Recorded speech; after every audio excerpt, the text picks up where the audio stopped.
ఈ రోజు ఈ వీడియోలో డ్రాప్ అనే మూవీ గురించి మాట్లాడుకుందాం. మేగన్ బ్రాండన్ లీడ్స్ గా క్రిస్టఫర్ ల్యాండన్ డైరెక్షన్ లో వచ్చిన థ్రిల్లర్ మూవీ ఇది. ఈ సినిమా స్టోరీ ఏంటి, దీని మీద నా ఒపీనియన్ ఏంటనేది ఇప్పుడు తెలుసుకుందాం పదం. ముందుగా ఈ సినిమా స్టోరీ ఏంటంటే, ఈ సినిమాలో మన హీరోయిన్ వైలెట్ ఒక సింగిల్ మదర్ అన్నమాట. తన అబ్యూజివ్ హస్బెండ్ బ్లేక్ చనిపోయాక తన 5 ఏళ్ల కొడుకుతో లైఫ్ ని హ్యాపీగా లీడ్ చేస్తూ ఉంటది. ఇక రీసెంట్ గా తను మళ్ళీ డేటింగ్ స్టార్ట్ చేస్తుంది. తన కొడుకుని తన చెల్లి దగ్గర నుంచి హెన్రీ అనే ఫోటోగ్రాఫర్ తో ఓ మంచి రెస్టారెంట్ లో డేట్ కి వెళ్తది. అక్కడ ముందంతా బానే ఉన్నా తర్వాత ఒక్కసారిగా పరిస్థితి మారిపోద్ది. ఎవరో మన వైలెట్ కి డిజిటాప్ ద్వారా థ్రెటనింగ్ మెసేజ్లు పంపడం స్టార్ట్ చేస్తారు.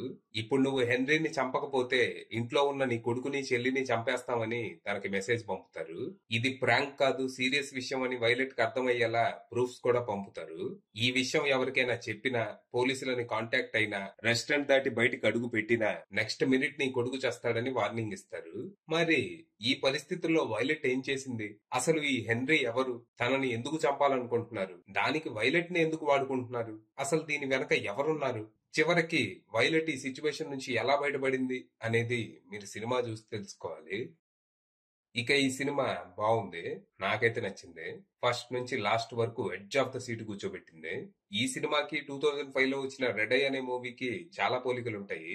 ఆ సినిమా ఫ్లైట్ లో జరిగితే ఇది ఒక రెస్టారెంట్ లో జరుగుతుంది. దాదాపుగా సినిమా అంతా సింగిల్ లొకేషన్ లోనే జరుగుతుంది. ఈ సినిమా స్టార్ట్ అవటం చాలా ప్లెజెంట్ గా మొదలైంది.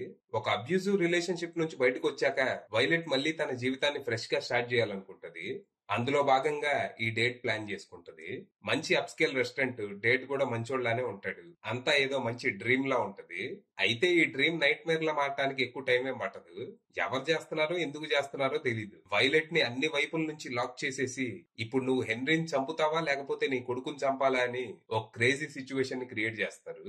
తను ఎవ్వరికి ఏం చెప్పలేదు, సాయం అడగలేదు, చెప్పింది చేయటం తప్ప. ఇక ఇక్కడ నుంచి సినిమా మంచి ఇంటెన్స్ అండ్ థ్రిల్లింగ్ మూమెంట్స్ తో ఎడ్జ్ ఆఫ్ ద సీట్ కూర్చోబెడుతుంది. వైలెట్ ఈ సిచ్యువేషన్ నుంచి బయటపడటానికి చేసే ప్రయత్నాలన్నీ తనని ఇంకా ప్రాబ్లమ్స్ లోకి నెడుతూ ఉంటాయి. అంటే వైలెట్ కళ్ళతో సైగ చేసినా విలన్ కి తెలిసిపోద్ది. తను తననే అబ్జర్వ్ చేస్తూ అదే రెస్టారెంట్ లో ఉంటాడు. ఇలాంటి సిచ్యువేషన్ లో తను విలన్ కళ్ళు గప్పి సాయం కోసం చేసే ప్రయత్నాలన్నీ భలే టెన్షన్ పడతాయి అసలు. ఇక క్లైమాక్స్ అయితే మంచి క్రేజీగా ఉంటది. అయితే దీని వెనక ఎవరున్నారు, ఇదంతా ఎందుకు చేస్తున్నారు అనే రివ్యూలు నన్ను ఫుల్ గా అయితే సాటిస్ఫై చేయలేదు. అంటే దీని వెనక ఎవరున్నారు అనేది నేను ముందే గెస్ చేసేసా. సో లాస్ట్ లో మిస్టరీ లేకుండా పోయింది. ఇక రీజన్ ఏదైతే ఉంది బొంగు. మొత్తంగా performances, direction, screen play, cinematography, production values, background score లాంటివి ప్లస్ పాయింట్స్ కాగా కథలో ఉన్న ఒక చిన్న లూప్ హోల్ మైనస్ గా మారింది. అంటే మామూలుగా నాకు తెలియని నంబర్ నుంచి నాకు ఏదైనా వియర్డ్ మెసేజ్లు వస్తే నేను ఆ నంబర్ ని బ్లాక్ చేసేస్తా. ఇందులో వైలెట్ కి థ్రెటనింగ్ మెసేజ్లు పంపే ముందు కొన్ని వియర్డ్ మీమ్స్ పంపుతారు. తన క్యారెక్టర్ ని చూపించిన దాని ప్రకారం తను వెంటనే ఆ నంబర్ ని బ్లాక్ చేసేయాలి. కానీ దాన్ని చేయదు. చేస్తే విలన్ బీకేవాడు. ఇంకా ఈ చిన్న లూప్ హోల్ ఒకటి పక్కన పెట్టేస్తే ఓవరాల్ గా ఒక మంచి థ్రిల్లింగ్ మూవీ. అది విషయం.